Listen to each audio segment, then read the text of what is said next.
Are you aware of crime rates in the United States? What about your local city, such as Kansas City, Missouri? Are you aware of the self-defense tools that are available to you so that you don't become a statistic in a crime report? Today, we'll take a look at crime rates, statistics, and options for self-defense. Let's start with crime rates. The Bureau of Justice Statistics reported that in 2013, 1.2% of all persons over the age of 12, which is approximately 3 million people, experienced at least one violent victimization. Now, this does not include the 0.4%, which may sound small, but is actually 1.1 million people who experienced at least one very serious violent victimization. Now, the Bureau of Justice Statistics reported that over 1,500,000 males were victims of violent crimes, and 1,400,000 were female. So, according to these statistics, males are actually more vulnerable to be victims of violent crimes than females. Another source of information we have is the FBI's Uniform Crime Report.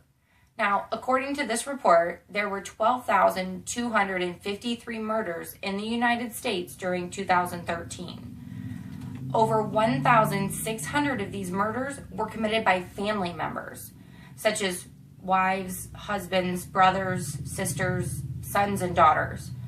And over 2,600 were committed by acquaintances.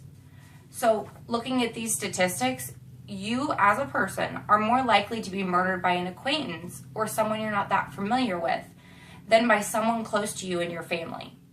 Now, both of these are national organizations and national reports. So let's take a step back and look at something a little closer to home, such as Kansas City, Missouri. Now, Kansas City, Missouri's police department releases an annual summary each year, and this report includes data on crime, law enforcement personnel, and budget data. And according to this report, there were 100 murders in 2013 in Kansas City, Missouri. Now, 90 of those were committed with a firearm. There were over 1,600 robberies and over 10,000 cases of aggravated and non-aggravated assault. Now, these statistics are staggering, considering that Kansas City, Missouri's population is only about 450,000 people.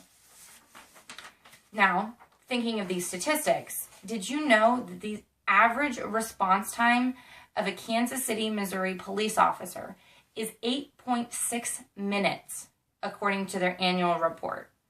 By the end of 8.6 minutes, there's a chance that the suspect either left the scene, the situation has worsened or become violent, or in the absolute worst of circumstances, a death has taken place. Now, most of these situations can be prevented if the average person was prepared to defend themselves. Now, the average person is not comfortable carrying a firearm during daily activities, and a firearm can be the greatest visual deterrent for an offender, but it should be the last resort for self-defense. There are a variety of different options available to those who do not wish to carry a firearm. For instance, Taser is a company who creates and sells a device that propels 2 darts up to 15 feet, which emit a 30-second jolt of electricity at 400 volts.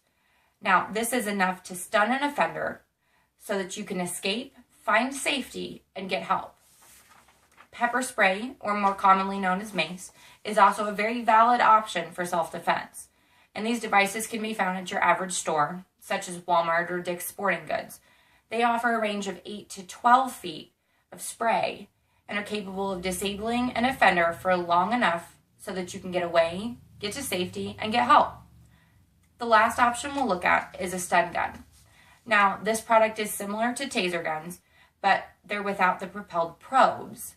Similar to tasers, these come in a variety of voltages, but they use 2 structured probes that create a consistent line of electricity.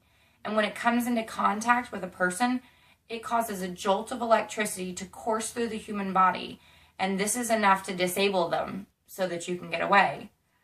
All of these products are created in a variety of forms. While some stun guns are made to look like cell phones or flashlights, and pepper spray canisters are also made to fit into keychains or look like lipstick cases. No matter what the size, all of these products offer you the opportunity to escape a dangerous situation and find safety. Now that we've discussed the why and the how, I'll leave it up to you to form your own opinion. My goal today is to supply you with the information needed for you to make an educated decision on self-defense. Each and every one of you is going to have a different opinion, and my goal is not to sway you in one direction or the other. Let us refer to the question at hand. Why is self-defense important, and what options are available to you for self-defense? Hopefully, I have supplied you with enough information to make a decision.